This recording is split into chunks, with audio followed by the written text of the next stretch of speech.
الحمد لله علي الزاد عظيم الصفات سميع السمات كبير الشان جليل القدر رفيع الذكر مطاع الامر جليل البرهان فخيم الاسم غزير العلم وسير لمكسر الغفران جميل الصناع جزيل العطاء مجيب الدعاء من الاحسان سريع الحساب شديد العقاب عليم العذاب عزيز السلطان ونشهد ان لا اله الا الله وحده لا شريك له ونشهد ان سيدنا ومولانا محمدا عبده ورسوله اما بعد فاعوذ بالله من الشيطان الرجيم بسم الله الرحمن الرحيم كتب عليكم الصيام كما كتب على الذين من قبلكم لعلكم تتقون وقال تعالى في مقام الآخر فمن شهد منكم الشهر فليصم وقال رسول الله صلى الله عليه وسلم من صام رمضان إيمانا واحتسابا غفر له ما تقدم من ذنبه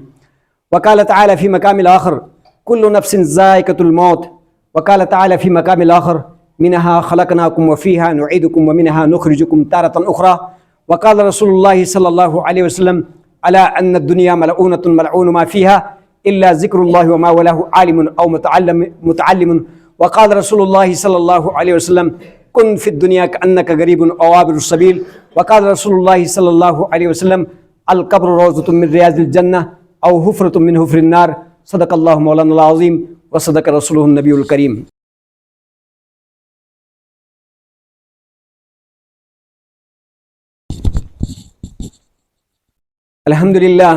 الحمد لله نحمده ونستعينه ونستغفره ونؤمن به ونتوكل عليه ونعوذ بالله من شرور أنفسنا ومن سيئات أعمالنا من يهده الله فلا مضل له ومن يضلله فلا هادي له ونشهد أن لا إله إلا الله وحده لا شريك له ونشهد أن سيدنا ومولانا محمدا عبده ورسوله أما بعد فاعوذ بالله من الشيطان الرجيم بسم الله الرحمن الرحيم إن الله وملائكته يصلون على النبي يا أيها الذين آمنوا صلوا عليه وسلموا تسليما اللهم صل على محمد وعلى آل محمد كما صليت على إبراهيم وعلى آل إبراهيم إنك حميد مجيد اللهم بارك على محمد وعلى آل محمد كما باركت على إبراهيم وعلى آل إبراهيم إنك حميد مجيد قال النبي صلى الله عليه وسلم أرحم أمتي بأمتي أبو بكر وأشدهم في أمر الله عمر وأصدقهم أحياء عثمان وأقزاهم علي وفاطمة سيدة نساء أهل الجنة وحمزة أسد الله وأسد رسوله رضوان الله تعالى عليهم أجمعين اللهم اغفر للعباس وولده مغفرة ظاهرة وباطنة لا تغادر ذنبا الله في أصحابي لا تتخذوا من بعد غررا فمن أحبهم فبحبي أحبهم ومن أبغضهم فببغضي أبغضهم وخير القرون قرني ثم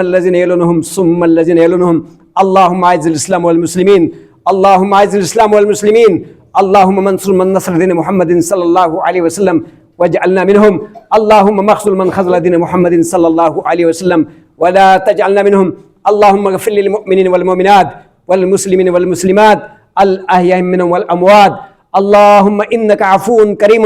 تحب العفو فاعف عنا يا غفور اللهم اهدنا فيمن هديت وعافنا فيمن عافيت وتولنا فيمن توليت وبارك لنا فيما أعطيت وقنا شر ما قضيت إنك تقضي ولا يقضى عليك وأنه لا يذل من واليت تباركت ربنا وتعاليت اللهم ملح بين قلوبنا واصلح ذات بيننا واهدنا سبل السلام ونجنا من الظلمات إلى النور وجنبنا الفواحش ما ظهر منها وما بطن اللهم بارك لنا في أسماعنا وأبصارنا وقلوبنا وأزواجنا وذرياتنا وتب علينا إنك أنت التواب الرحيم واجعلنا شاكرا لنعمتك مثنى بها وتمم علينا اللهم اشف مرضانا ومرضى المسلمين اللهم اشف مرضانا ومرضى المسلمين يا شافي الأمراض اشف مرضانا ومرضى المسلمين اللهم إنك جواد كريم بر رؤوف رحيم فاذكروني أذكركم واشكروا لي ولا تكفرون.